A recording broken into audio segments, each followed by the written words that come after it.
just gonna hit the button here for the recording, and I'm going to show you guys the project. So today we've got a peyote stitch in the round bangle set. And it's a very, I feel like it's intuitive and pretty easy to get started.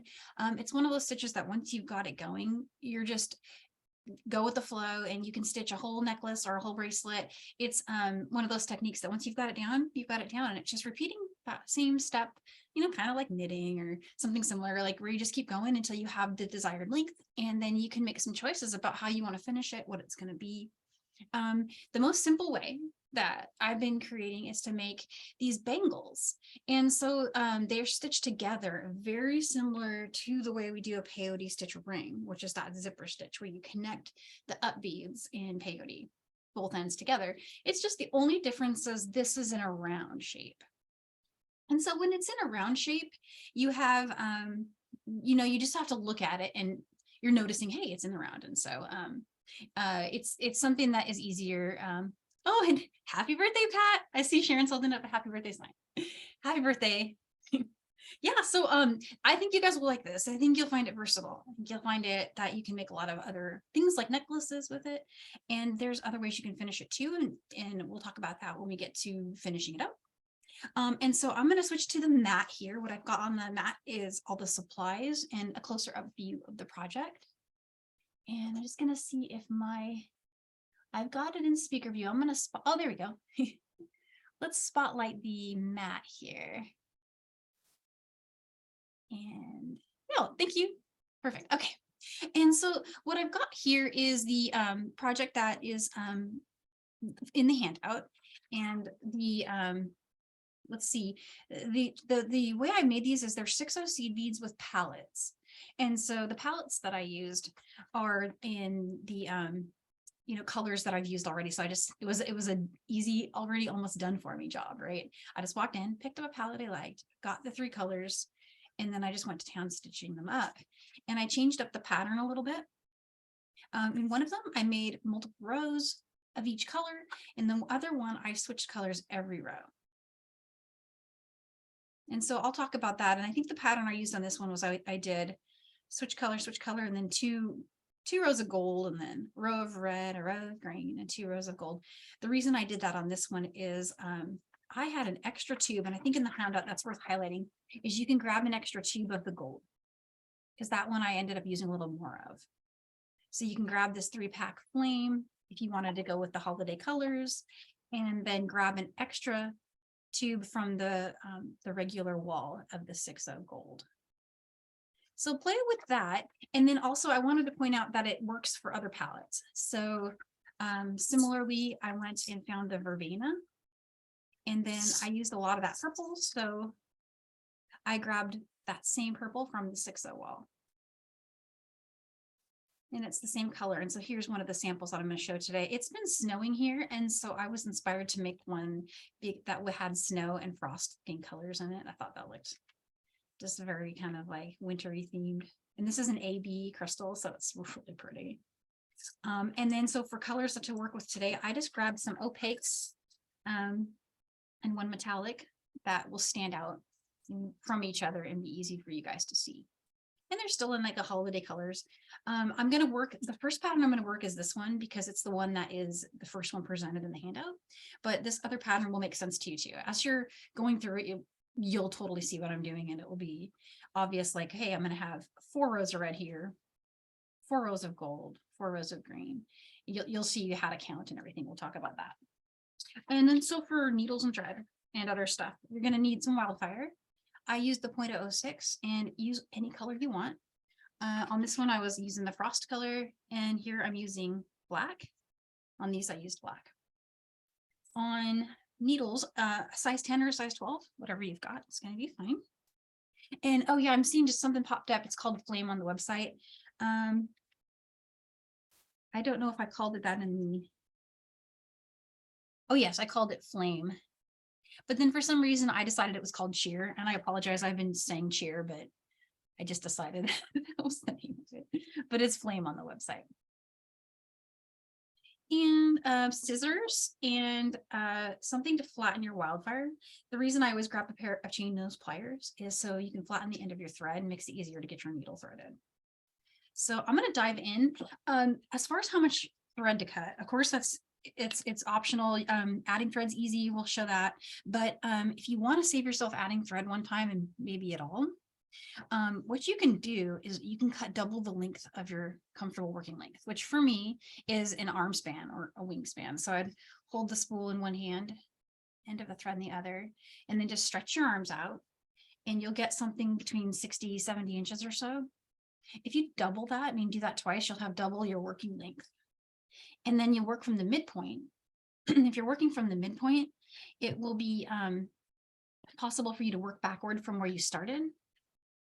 So what I mean by that is on this one, I started stitching here, started working along. And then when my thread got short, I switched back to my tail and worked from that end. And so I was able to do this without having to add thread. And that's about 9 inches. It's a bangle, so we're going oversized. You can get it over your hand, right? So yeah, we'll talk about how you can add thread though anyway, because what if you want to make a necklace, right? Or something like that. So definitely we'll cover that. But if you want to try that trick of giving yourself some extra length and working from the center, it kind of, saves you one add, saves you a little bit of extra steps. And that's always good, especially for gifts. We're little busy elves this time of year. And so what I'm doing here is that trick I mentioned about flattening your thread so you can get it through your needle easier. And I am working with a size 10 beading needle here.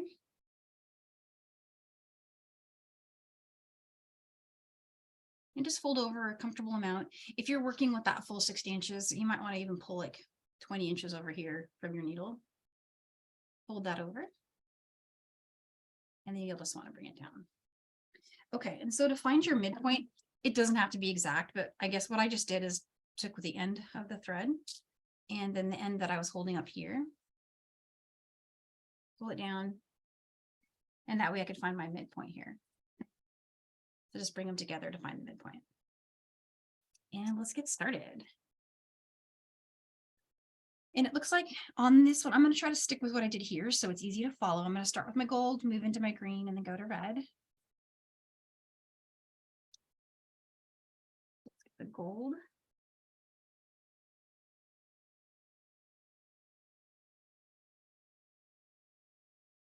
And here's a green. I switched to a little olive green. It's a little easier to see. The colors in the these they're silver lined, and so it's a little harder to follow what I'm doing with their sparkle. So that's why I switched here to just some opaques so you guys can see a little better. All right. And so again, I've got that midpoint over here that I've been holding on to. And what you'll want to do is string 8 beads.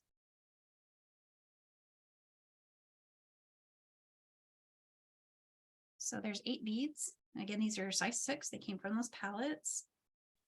And there's my midpoint, kind of where I folded it here.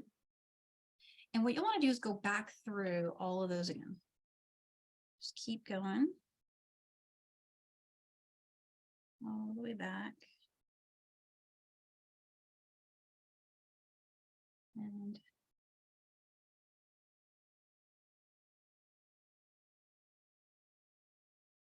bring them into a ring like that. And keep going through the one that your thread is exiting, the first one. And that gives you a way of tightening it. So you can pull on one side and the other side to tighten up your ring. And go through all of that one more time. But we're not going to do any knotting or anything because we want it to remain flexible somewhat.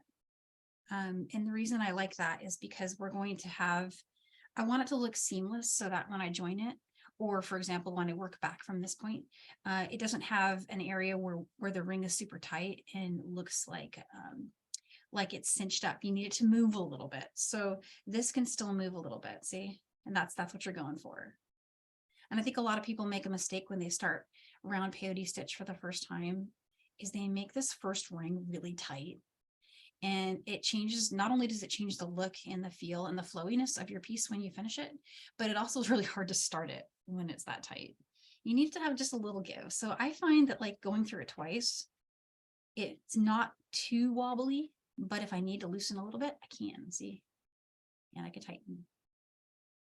And as we go, as you're working one side versus the other, you can pull on one, pull on the other, and achieve the desired tension that way. So it's kind of like that ring start for like a crochet. It's, you want it to have some wiggle room to it. Like some people work a hook size up. This is kind of similar to what we're doing there. So 8 beads, went through it twice, exiting from the first bead we strung. And you'll know that one because it's marked by your other thread coming out. Okay, and so in the handout, we're working the first pattern, which is the one where it's kind of a stripy pattern, and it has green coming next. And so what we're going to be doing is we're going to skip a bead and then pick up a bead and go through the next bead. And then there's a step up that I'm going to highlight every time we do it. And that step up is important, and it's really easy to miss. Having different colors is super helpful for that reason, because you'll see, oh, this is my 4th bead. I've gone around, and it'll make sense to you that when I finish my row, I should be exiting from the bead that's that color and not one of the gold beads. So it'll help you. It'll help you figure it out as we go. But here's my first bead. And the exiting bead here, I'm going to skip over the one that's right after it. And we're going, of course, we're going in the same direction, right, as our thread's exiting. So skip this one. And then go through the next one. And it may not do exactly what you want yet. The goal is for it to sit like that. If it doesn't do that for you at this very moment, don't worry too much about it. Just get the beads where they're supposed to be, and we'll adjust it. But here's my next bead. I'm gonna skip this one and go through the next one. And I'm helping them just come up like that. And you can do that if you like. It'll still work even if they're a little wonky here. Skip this bead, go through the next one.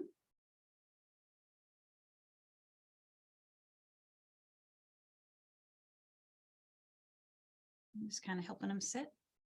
Last one. Pick up a bead. Sorry, I'm going to hold it up so you guys can see. And I'm going to skip the bead here, and I'm going to go back through the first bead.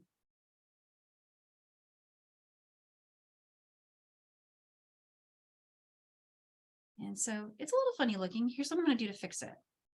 Pull here. Pull in on both, and then just kind of help that one stubborn bead there. And there we go. And it's really not going to stay in put until we get the next row in. But so roughly what you've got here is a green bead sitting above every other gold bead all the way around. And we've gone back through that first bead. So here's the step up. And this is the step that you'll want to make sure you do every round. But we went back through, and now we need to go up through the first bead we strung. That's the first bead we added in this row. And go through it. And now I'm going to add what is, in the same thing's true in peyote stitch in the round. That's true when it's flat. That first ring is rows 1 and 2 together, right? And so the row we just made is row 3. And that matters if you're trying to follow a pattern that gives you a row count. You'll see rows 1 and 2, string 8. And then it'll say row 3, 4 green. And now it'll say row 4, 4 red. And so that's what we're going to add next is our 4 reds. We're going to go through the next up bead. Just super easy for us to see it because it's green. So there's 1. And then there's 2.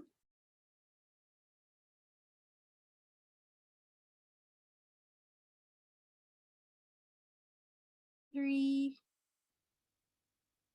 And going through the 4th green one. There we go, row 4. And I'm going to go through the red bead. That's my step up. That's the first red bead we strung in that round. Okay, and so now I'm going to make 2 more rows, and they're both going to be gold if you're following that pattern, but you can do any pattern that you like. You don't have to do the same one. So we're skipping the green. We're always going to be going through the color of the last row that you added. There's the red one. That's the next one.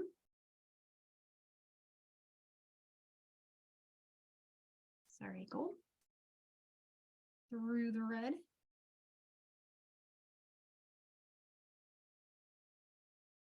And one more gold. And we're going to go through the red one.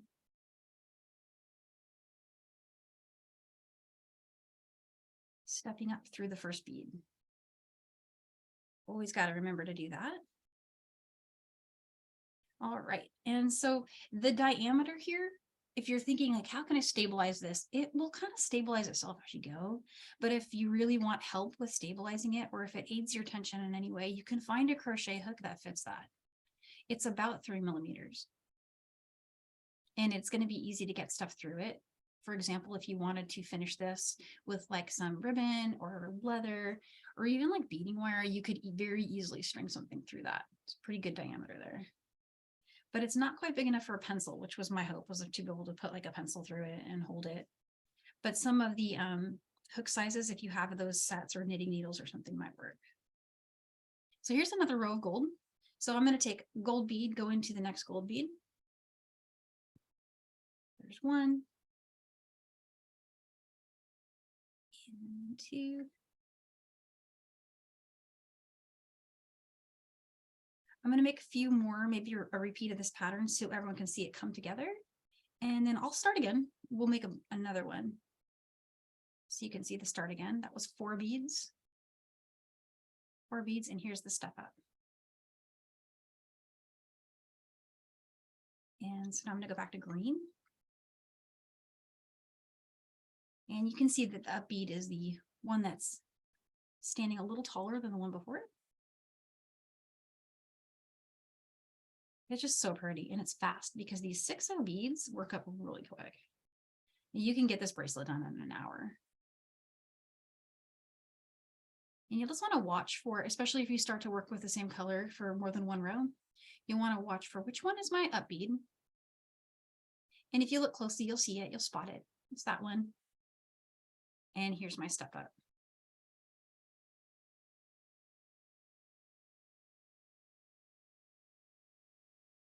All right, let's do a red row. See how fast this goes? It's only 4 beads per row. So every row is only 4 stitches. So super fast. And you can do those step ups in one swoop. I've been exaggerating that move for you to see it. But here's a combination of adding my 4th bead and doing the step up at the same time. Just bring it in and just come up through. So as you start getting comfortable with the stitch, you'll shorthand like that, and it makes it even faster. Before you know it, you'll have a whole bracelet. And then I would just do 2 rows of gold.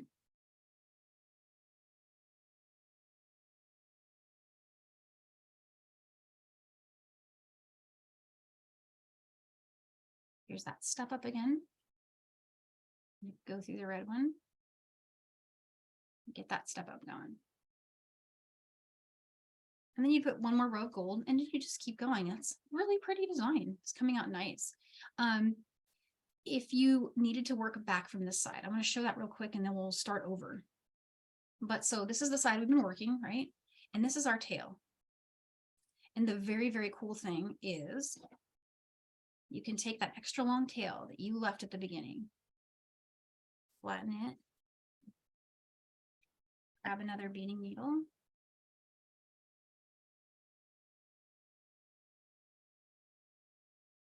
okay, and start working back. So the only thing I would note is if you're going to follow a pattern, remember that it's going to have to go in reverse because you're now going in the backward direction, right? And so you wouldn't want to pick up a green bead now. You want to pick up a red and then green so that it does the same flow in this, opposite direction. And how that would look is here's my red bead. Oh, and one other thing I forgot to mention is your step ups. So just double check where your thread is and make sure that it's in the right spot. So this is my up bead and this is my up bead. So I need to do a step up with my tail thread. to make sure you're exiting from the up bead. And I'll show this again, so you'll get to see it twice. But making sure that you've got the right number going around. Skip a bead, going through the next.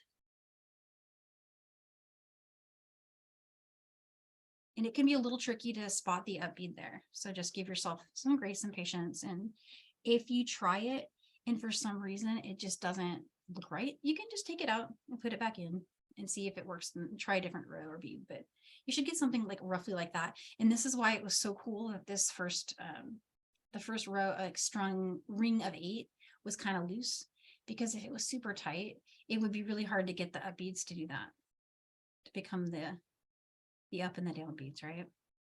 That would be super, super tight, and it just wouldn't work out. It wouldn't look right. So that was my step up. Here's another row of green.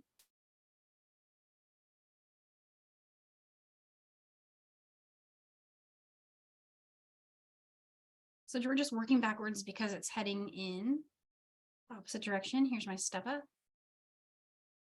And there you go. So 2 rows of gold would be the next thing I'd want to do.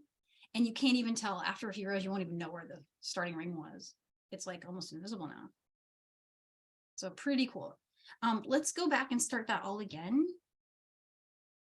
And then we'll see how everyone's doing, check in. And if everyone's good, we can try joining it. So again, for anyone that just popped in, we're cutting double the length we normally would call a comfortable working length, because you have this opportunity to leave like a super, super long tail and use that to work backward like we were just showing. So you get double the, amount you can keep working before having to add thread. So for me, that's about 120 inches. A comfortable working length for me is a wingspan, about 60 inches. And then if I wanted to double that, I'd be 120. And trimming that with some scissors here. And here's that trick to flatten ends here.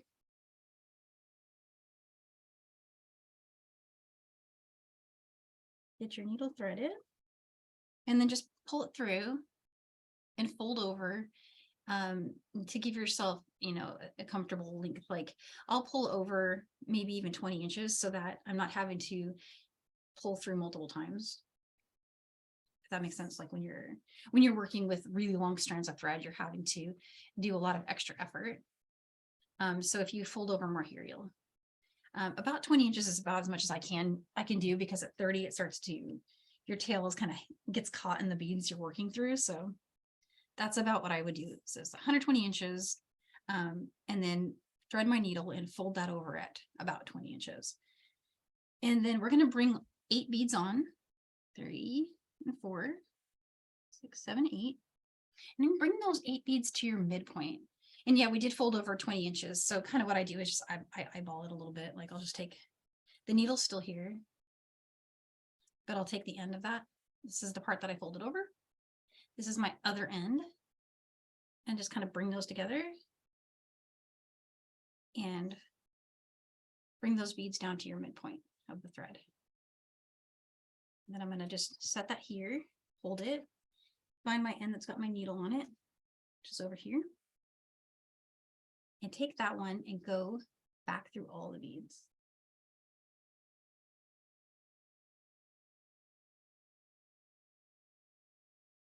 So just a little way to save yourself some work later.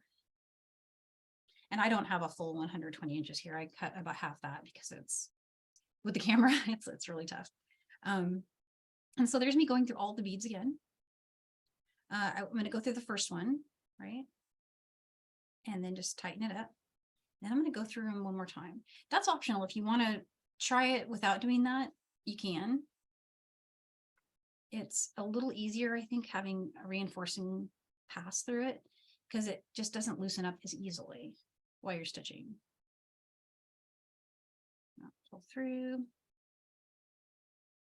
and back through the first bead. It's the one that your tail is sticking out of. And there you go. And there's your ring.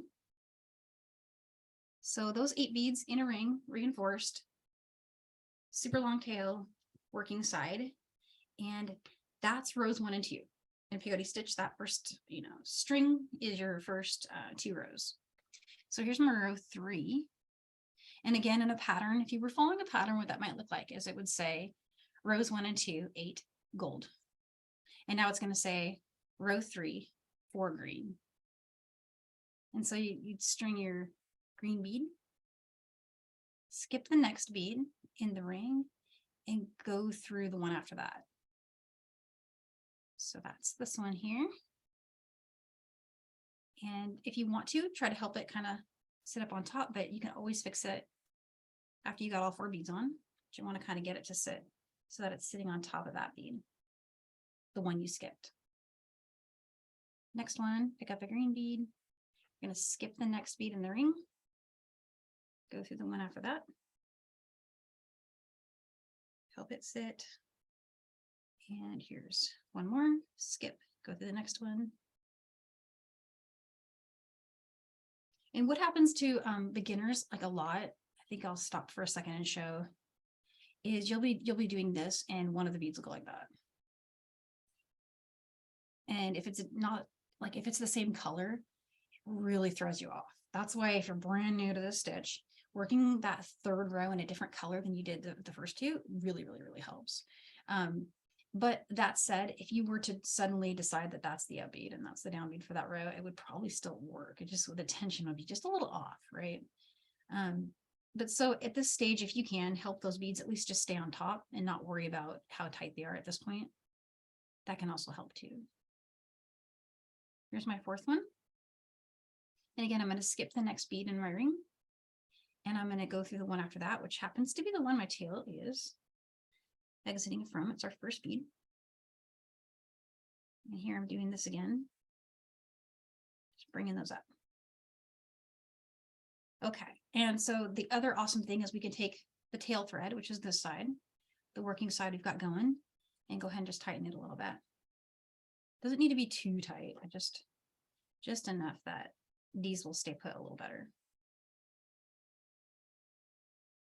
And a lot of questions I get about this is like, what tension are you using? And the real answer is it kind of doesn't matter at this step, because no matter how tight I tighten this, it still loosens up on me as I go because we didn't knot anywhere. And so that's something to think about if you're worrying about tension. It's not super critical. Where you start to notice it is later, when you've got a row going, like several rows going, and you're holding it like this and you're pulling. I'll show that too. But so here's a step up. We went through the first bead. So go through the next one. And again, you can even just use that tail thread to stabilize what you're doing. Switch to our row 4 color. So we're going to pick up our red bead and go through the next green bead. And do that all the way around.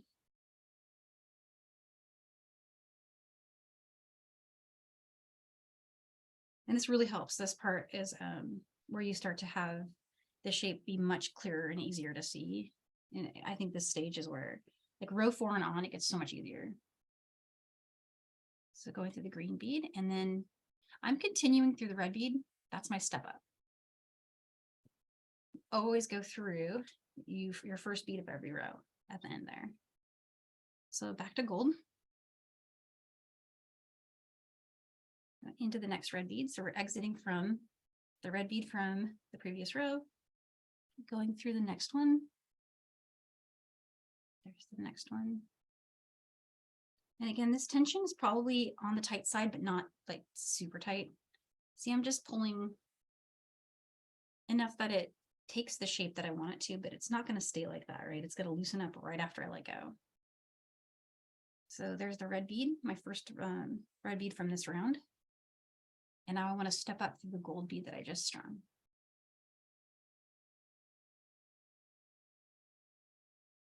Another cool thing to note is that you can join these. So like we've got these 2 segments we just made. If we really wanted to, we could stitch them together. And that might come in handy later if I demo the joining a couple times. So I'll have an extra way to do that. So all I'm doing here is just adding another row of gold.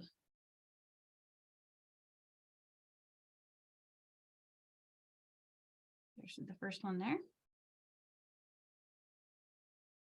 Okay, and here's that step up. That one's a little wonky.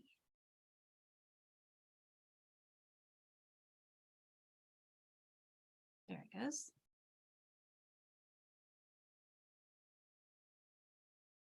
Okay, and so let's throw a green on there.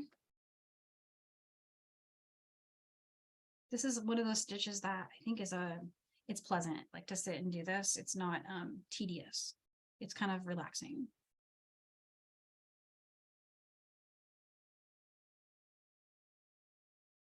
And with easy pattern, you can also do other stuff like listen to something, listen to a book, or even like a TV program where you don't need to look and watch. But yeah, there it is. Let's see, we're still good on time. So I'm going to show what happens. How do I start working from my tail side? So this is my working side. Let's flip over to the tail side. Just show that one more time so you can see how easy it is. I'm going to flatten that. Bring over my needle.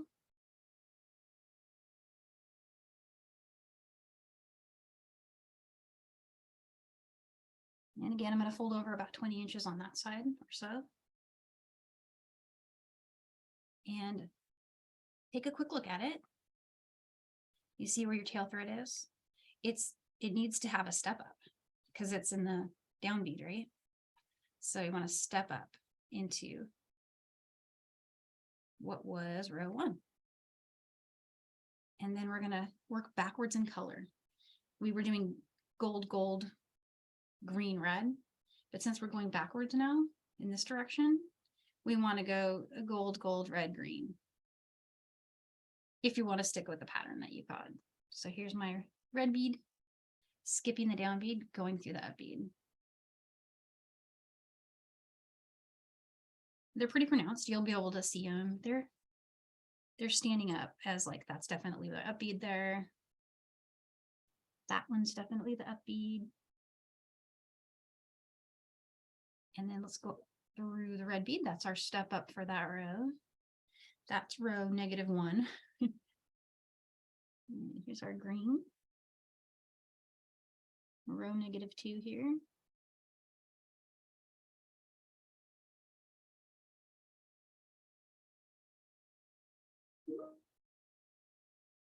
And here comes our step up through the first green bead we added. And so you would just keep going with your pattern in both directions. And you'll just get more bang for your thread. Like you'll get a lot more length before you have to add. But if everyone feels good about this, I might transition to showing adding thread. So just in case someone out there wants to do something super crazy, like a necklace or anything like that. Danielle, you're right on schedule because we just got that question. Cool. Yeah, because I know someone will probably need that. Even with this trick, it can, I mean, this trick will give you your 9 inches, but after that, you're going to want to know, what do I do next? So on this side, I've got a pretty good length of working thread here, but on this side, it's kind of short. So I'm going to add more thread on this side. And all I did is I left this in place where I was before. How hard is it to see the white thread? Is it clear, or, I mean, I could work with this color. It would be easier. Danielle, I can see the white thread, no problem. You can? Yep.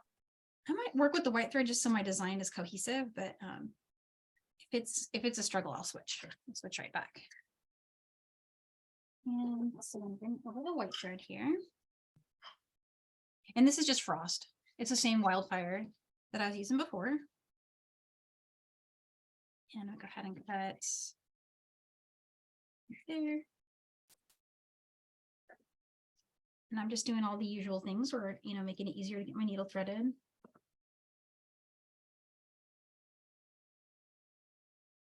Okay. And so I've got this one here. It's got this extra too short to work with strand. I left about 7 inches that I can weave in. So you don't want to go, don't let it get any shorter than 7, because the way we're weaving in here, you can make turns, but it's a much easier like you'll see it. I'll show you as we go, but you'll be able to see the turn if you do a turn that's not following the same rotation around. So as we weave in, we're going to go in the same direction. And in peyote stitch, when it's flat, I find you can actually get, like for example, you would take this strand right here. It's going this way, right? And what I mean by turning is going back in that direction.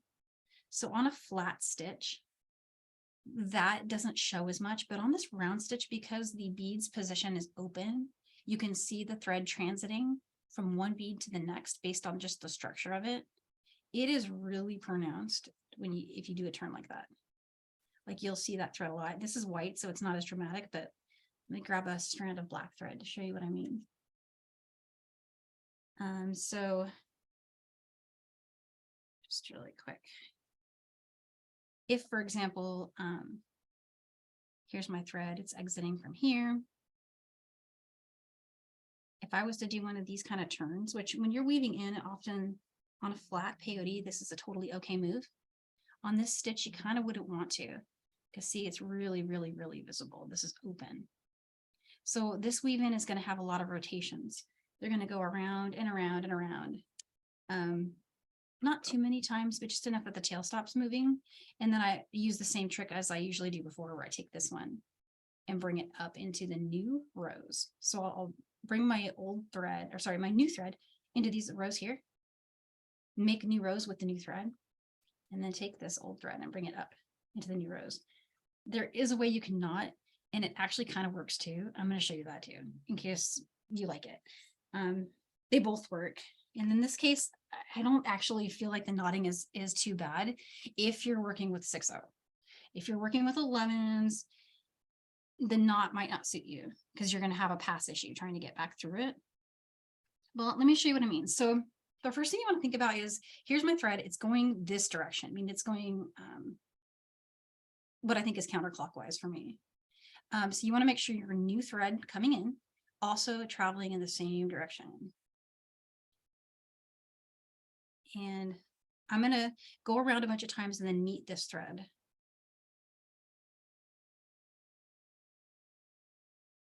I'll keep going. And so right now the tail, that's this over here, it's really, really moving. It's going crazy. So I know I'm going to have to keep going for quite a while, but I'm doing a zigzag. So through each bead around, I'll go through this one, then this one, then this one, back and forth in like a zigzag until I get all the way back around and cross over that same starting point again. So here's this next one.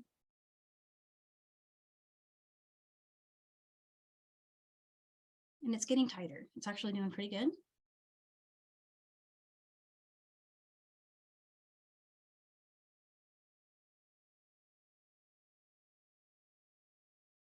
And I just crossed where my thread's exiting. Crossing right through there. So there's the tail. Here's my new thread. Let's pull and see if it moves. And it's pretty good. So that was only one rotation, but we zigzagged. So it's not too bad. So now all I'm going to do is just weave around, and I'm going to just aim up for this spot right here. You may find, depending on your tension, it might take more than a row. It might take like a row and a half before your tail stops moving. But if you do that zigzag and then you cross the path with the original spot where like you entered the work, you may find that it's pretty stable. So here I'm just keeping on going.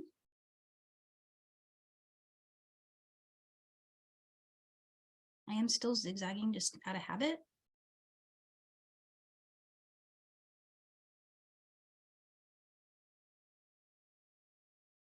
And now I'm back to the top row. Went around. So this part of my work, it is going to be noticeably a little bit less flexible because I've got 2 passes going through it. But I'm not going to make it 3 at least, right? I'm going to bring this old strand here, old strand up into the new rows. And this is my new strand that I can work with. Here's the tail. Let's cut that. And if you push down with your scissors, pull up on the thread. That trick always works getting your thread to hide. And there you go.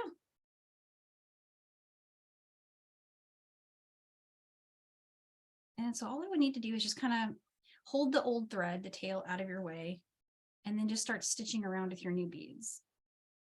And what if I started using some gold, just because that would be really pretty? I actually ran out of that AB. I have it in my new pack though, I can use that.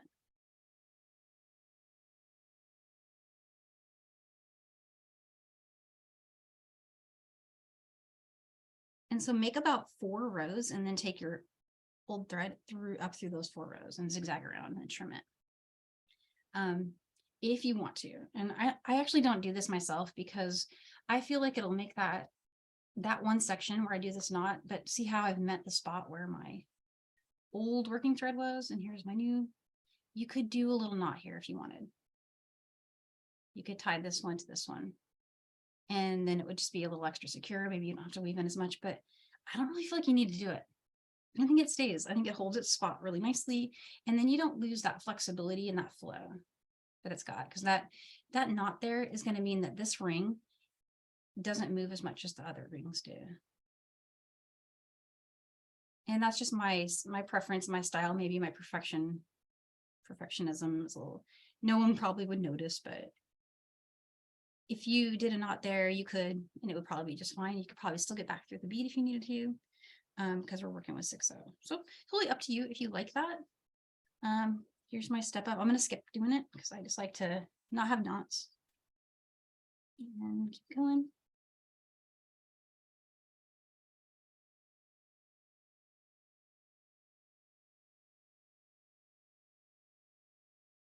And I want to have a few rows like this so you can see when I do the join, they'll be a little bit easier to contrast each other. So there's 2. And here's my step up. And there's any questions about adding thread, please let me know. I'm moving along to show joining now. I might just go through this next bead here.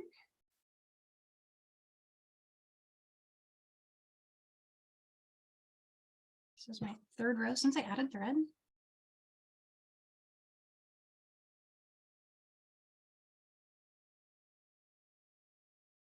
Here's a step up. Let's add 4. This is my 4th row.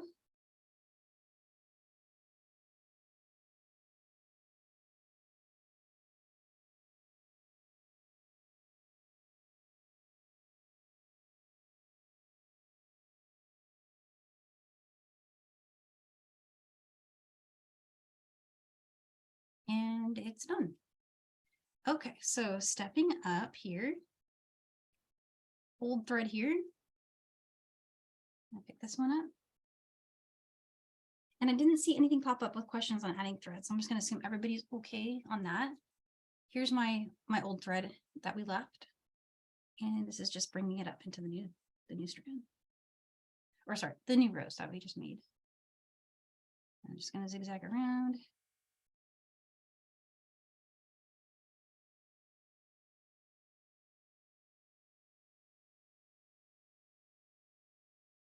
And trim it. And there you go. And then you just keep going until you feel like you've got the design that you want. Okay, so let me grab a couple things here. I'm going to show it with these first, and then I'll show this one joining. It is definitely a little trickier to join when it's in the round because you've got to hold the position of it. So you've got to take the strands and you've got to bring them together and align the up beads.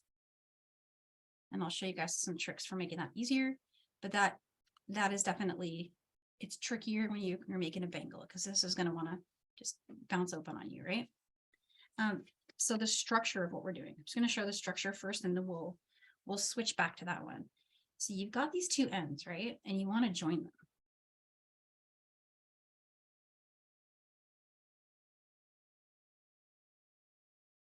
What you're looking to do is link up each up bead in between the other one.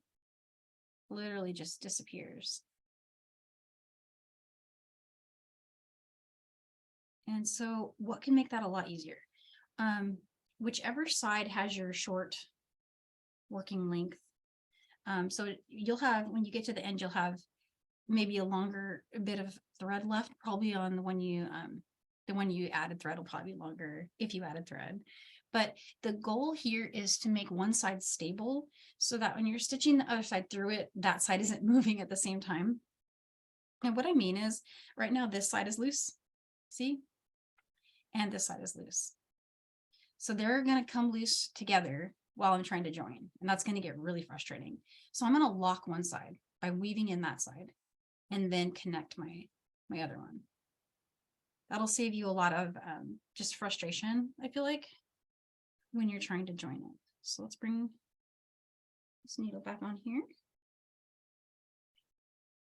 And again, just to weave in, same thing. We're going to just go through the beads. I'm making a point of actually locking in each of those stitches. So see, I'm doing the zigzag stitch like that in one swoop. But my tension now, it's kind of light. Make sure they're still kind of, that they can have some air. Don't make this like, oh, so tight where it's like the ring is when you connect it, it will look kind of like cinched up. So let that be loose. I mean, it's been reinforced. You can't pull this bead up anymore, but let that be kind of loose. All right, and so now I'm just going to bring this down. Bringing it down to the work here.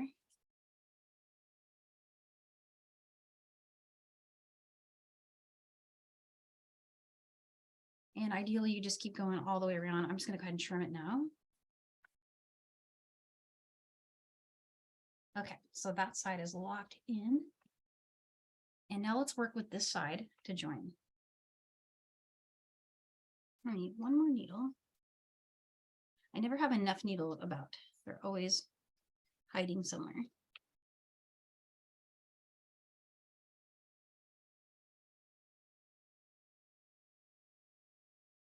Yeah, they are. They still are. Okay, so I'm exiting from an up bead. Double check that you're exiting from an up bead. And then you want to bring the other side over. And again, we're just going to interlock up beads with down beads. And the other thing I wanted to mention is my pattern right now, I didn't sync up my pattern. If I wanted to sync up my pattern, I would need to put another gold row on here, which is actually kind of a cool idea so that I can finish this one. But just take a look at your pattern as you reach this point and kind of decide like, hey, do I need to add another row so my pattern syncs up?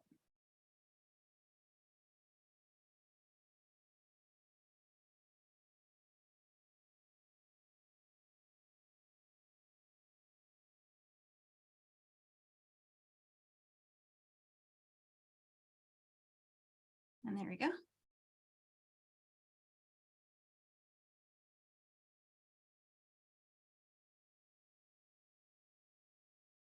So that's going to just be, it's going to look exactly like I want it to. Okay, so the joining is just, this is zipper stitching, right?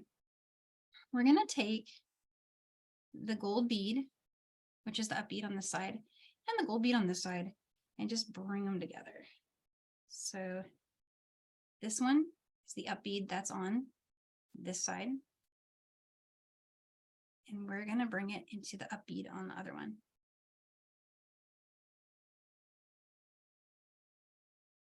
Go through. And then up bead back on the first one.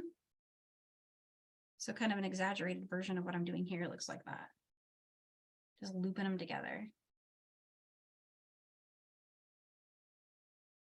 And then this is definitely easier to do because these aren't joined into a ring. When we switch to the other bracelet, you'll see it. You have to work harder to make it stay put while you're working, but definitely is the same process. So up bead on the other side, up bead on the first one. And for me, my up beads are these gold beads. And I've made one full rotation. So those are all together. The pattern matches, everything's just amazing, right? And so we can keep going. We can build this side, we can build this side. It's linked here. You can join multiple ropes that you worked on separately this way. It'll all work. So let's set that one aside and let's bring over the challenge. So here's our challenge. We've got to make these connect. And so this one is gonna look like that when it's together.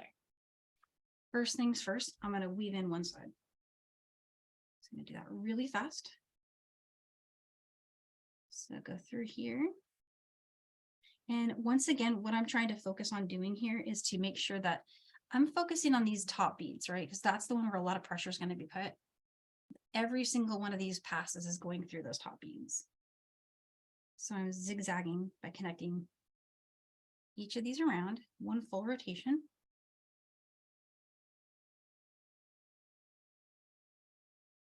And it's hard to see on your end, but I can tell where my thread is starting to double. So I know I made my full rotation and I'm going to head down now. And I'm just going to trim it.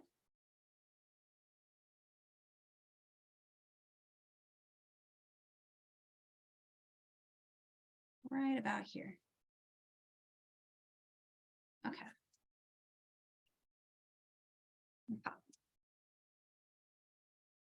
Okay, so we finished one side. That's going to make our life a lot easier.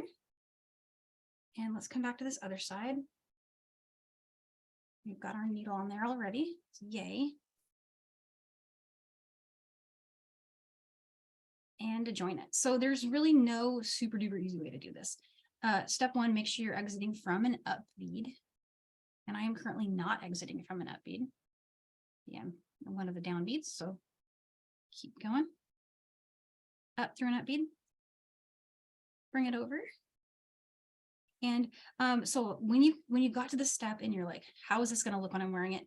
Let it flow naturally. Don't force it to go any direction it doesn't want to go. Like you don't want to like start twisting and turning like that. Just lay it on the mat, let it do its thing, and then just naturally bring the ends together.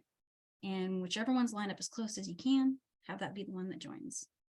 And what I do is I just hold one side, another side of my hand like that. It's not perfect, but it's close enough. Here's my up bead that I'm exiting on that side. And I'm going to just go through this one here.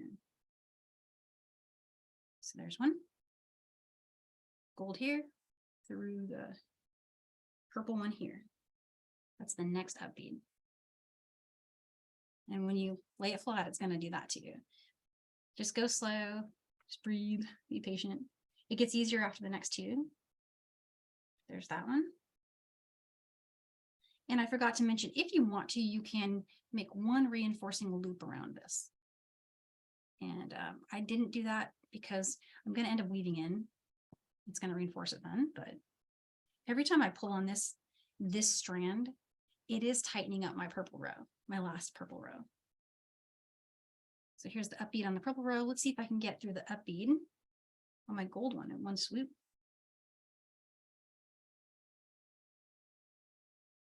And it's looking so wonky, right? But it's going to pull tight. And my one back there got loose. So the next up bead is here. Don't be afraid to pull this out if it feels like it just doesn't look right. Maybe you missed an up bead or something. It could happen and it's okay. Just go back through it. So I made one full rotation and I'm completing it now by going back through the purple that I was exiting first, which is this one. And I was counting. I counted 4. That's how I got that. So I'm going to go through one more time, just to make sure I don't have any loose spots. Purple to gold.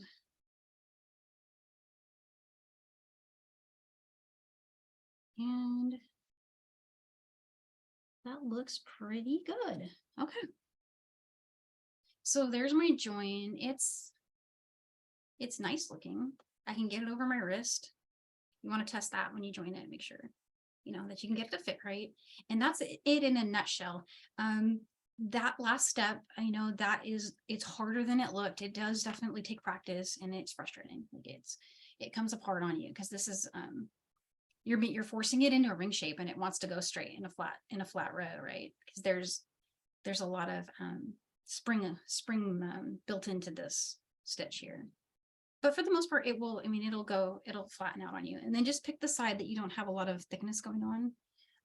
I'm just remembering from before we did our strengthening weave-ins over here. So I'll take this strand now and I'll weave it into my purple, so I don't have so much thickness. But yeah, it's essentially done. And then you just trim it. And how cool is that pattern? That was just color block. And we are right at 3 minutes till. Yeah, I was getting worried there. Danielle, I only had one question for you, Yeah, and yeah. that's in terms of sizing, because Mhm. you have a tiny wrist. I have a bigger wrist. Would you take your standard wrist size and add 1 inch or 2 inches? How do you normally select that? So it's tricky. And honestly, a lot of people can't wear bangles for this reason. I have really big hands. My wrist is small, my hands are huge. And so to get my hand through it, I need 9 inches. But then once it's on my wrist, it's not going to be comfortable for me to wear it. It's so big. So for me, what I would do is I would actually join this with a leather barrel knot. I'd put the leather through it. I'd make it 6.5 inches, and then I would leather barrel knot and tighten them, make it loose like that. Or you could do like a leather with a button, or you could put beading wire through it and end it with bead caps, or like an 8mm bead. But a lot of people love bangles, and for those folks, 9 inches is a good standard. Most people Thank can you. most people can get the 9 inches over their hand. And then once it's on, some people don't mind if it's wiggly. It's fun and you can fidget with it and stuff. So, but yeah, I just, having a couple options like available. The good news is if you do it this way, it's probably going to fit everybody. If you want to make it a little bigger or smaller, I think I hadn't thought about it, but the rule of thumb that you just suggested, adding 2 inches, isn't a bad idea, because the standard bracelet's usually 7, and we made this one 9. So I feel like that makes sense, but I feel like it's going to vary a lot, right? A lot of people are going to feel differently about that. So just trying it out. I do like the idea of some of the extra options that you would use for yourself. So that was great. But today was a bangle class, and this is definitely an awesome bangle. A bunch of us are dying to try. So it was great, Danielle. Oh, thanks. Yeah, I hope you enjoyed it. It's definitely fun. And just knowing you can join these, it gives you also, like, for example, this could be a wreath ornament. You could do so many cool things with these.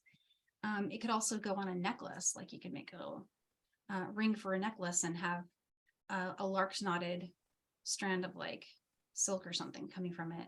So lots of possibility there. And just really pretty. Makes great photos.